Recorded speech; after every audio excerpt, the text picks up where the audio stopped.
यहां पर अगर आप इस इक्वेशन को देखें तो ये एक बहुत ही कॉम्प्लिकेटेड इक्वेशन दिख रहा होगा, क्योंकि ये जो आपको बेस दिख रहा है ये क्वाड्रेटिक इक्वेशन है, जबकि इसका जो एक्सपोनेंट है वो एक क्यूबिक इक्वेशन है। सो ये इक्वल है यहां पर 1 के। तो हमें यहां पर इसे सॉल्व करना है और सॉल्व करके जो है x का वैल्यू पता करना है। तो हम ये इक्वेशन कैसे सॉल्व कर सकते हैं? देखिए, हमने इसका जो बेस है उसे a मान लिया और जो इसका एक्सपोनेंट है इसे हमने b मान लिया। सो ये इक्वल हो गया 1 के। अब यहां पर हम 3 अलग अलग केस बनाने वाले हैं। So case 1, a equal to 1, अगर a जो है यहां 1 है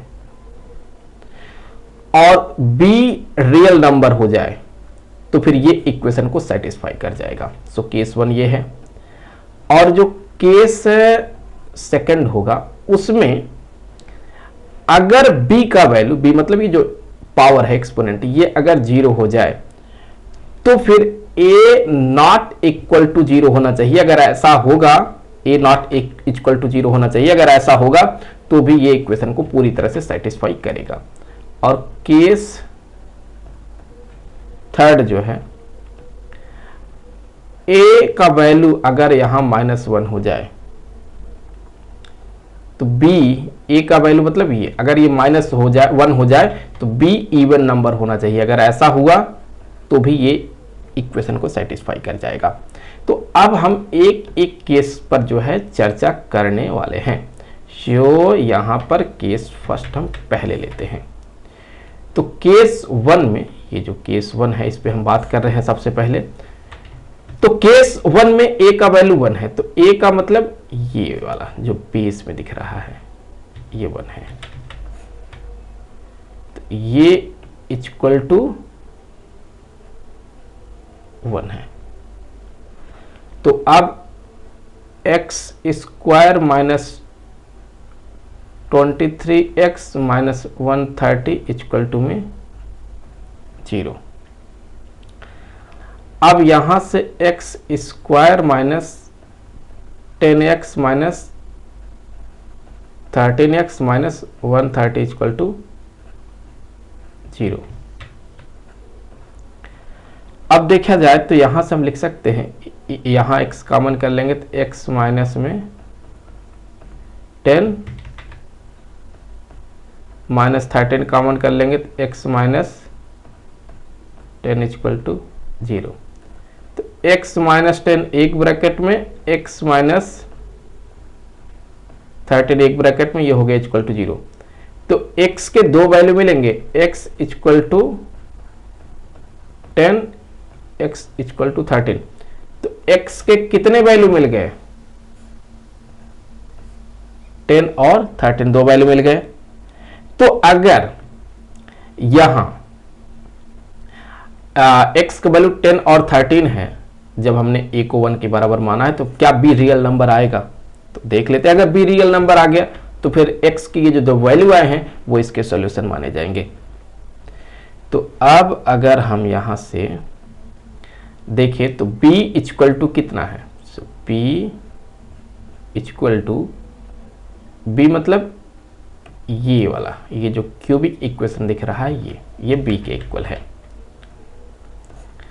तो b अगर इसके इक्वल है तो हम क्या कर सकते हैं? देखें, यहां से कर सकते हैं कि b सबसे पहले 10, जब x का वैल्यू 10 डालेंगे तो ये हो जाएगा 10 का cube minus 13 into 10 plus 12 equal to 1000 minus 130 plus 12 equal to आ जाएगा 882, जो कि बिलोंग करता है रियल नंबर के साथ।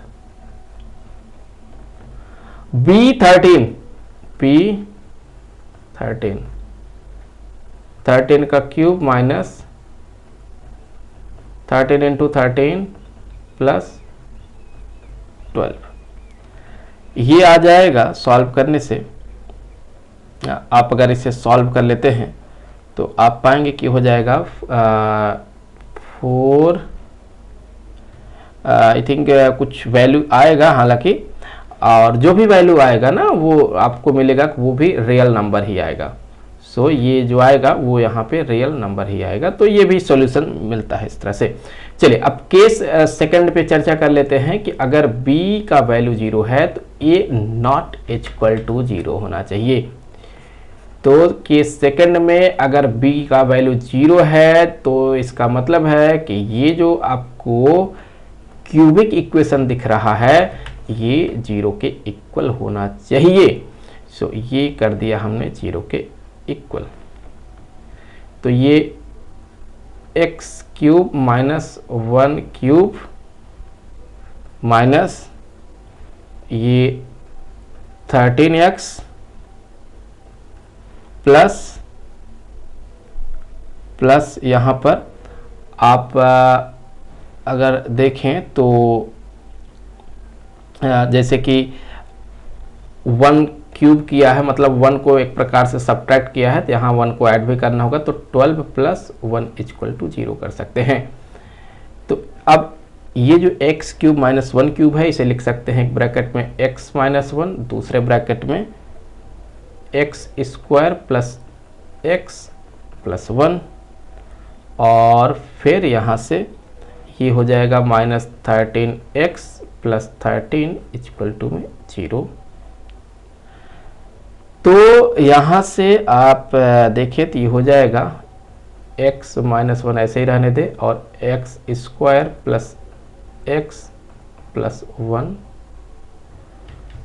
और माइनस 13 कॉमन कर लेंगे तो x माइनस 1 इक्वल टू 0। तो x माइनस 1 को आप पहले तो सबसे पहले कॉमन कर लें तो क्या मिलेगा आपको, x square plus x plus 1 minus 13 equal to 0। तो एक ब्रैकेट में x माइनस 1 और दूसरे ब्रैकेट में हो जाएगा x square plus x minus 12 जो कि इक्वल टू में हो गया 0 के। तो अब यहाँ से एक ब्रैकेट में आएगा x माइनस 1 और ये हो जाएगा x माइनस 3 एक ब्रैकेट में, x माइनस 4 दूसरे ब्रैकेट में, ये इक्वल टू हो गया 0। तो x इक्वल टू 1 3 और यहाँ से ये प्लस में आता है तो ये माइनस में 4 हो गया। तो इस तरह से यहाँ पर x के 3 वैल्यू देखेंगे। तो अगर x का वैल्यू ये है तो b का यहाँ वैल्यू 0 किया था तब आया था, तो a नॉट इक्वल टू 0 होना चाहिए। एक बार हम इसको भी चेक करने वाले हैं।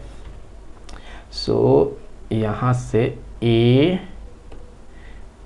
इक्वल टू में, और a है किसके बराबर, a का मतलब ये तो ये अगर a के इक्वल है, अगर ये a के इक्वल हुआ तो यहाँ x का वैल्यू डाल लेंगे और देखेंगे कि नॉट इक्वल टू 0 होना चाहिए। तो यहाँ a1 तो 1 माइनस 23 1 प्लस 131 ये इक्वल टू 109 जो कि नॉट इक्वल टू 0 है। और a3 डाल दें तो ये हो जाएगा 9 माइनस 69 प्लस 131 जो कि इक्वल टू हो जाएगा 71, ये भी नॉट इक्वल टू 0। एक और ले लेंगे हम -4, ये 16 माइनस 92 प्लस हो जाएगा 131, तो ये इक्वल टू आ जाएगा 239, ये भी नॉट इक्वल टू 0। तो दो केस हो गए। अब बात करेंगे हम केस नंबर थर्ड पे जहां ए का वैल्यू -1 होगा तो फिर बी को इवन नंबर होना चाहिए। तो ए जो है ए ये -1 है। तो और जबकि ए का मतलब ये, इसे किसके इक्वल कर दिया जाएगा, हम इसे इक्वल टू में -1 कर देंगे और ये -1 इधर आएगा तो ये ऐड हो जाएगा इसके साथ। तो x square -23x + 132 equal to में 0 और x स्क्वायर ये आप लिख सकते हैं माइनस में 12x -11x + 132 equal to 0। x common कर लेंगे तो x -12 -11 कॉमन कर लेंगे तो x -12 equal to 0। x -11 x -12 equal to 0। तो x का वैल्यू कितना आ जाएगा, 11 और 12। तो फिर b को इवन नंबर होना है, तो ये भी चेक किया जाए। तो b जो है, b का मतलब ये वाला,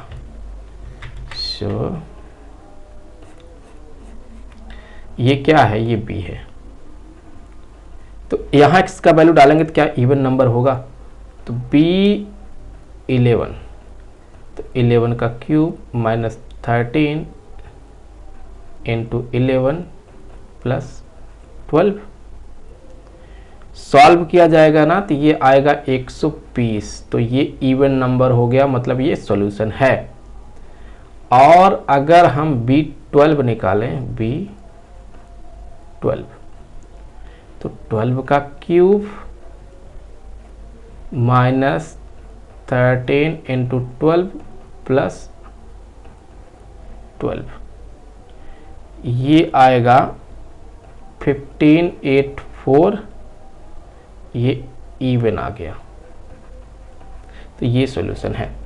आई होप कि वीडियो आपके लिए काफ़ी हेल्पफुल रहा होगा। मिलेंगे आपसे अगले वीडियो में किसी दूसरे क्वेश्चन के साथ। तो तब तक के लिए खुश रहें। Good bye.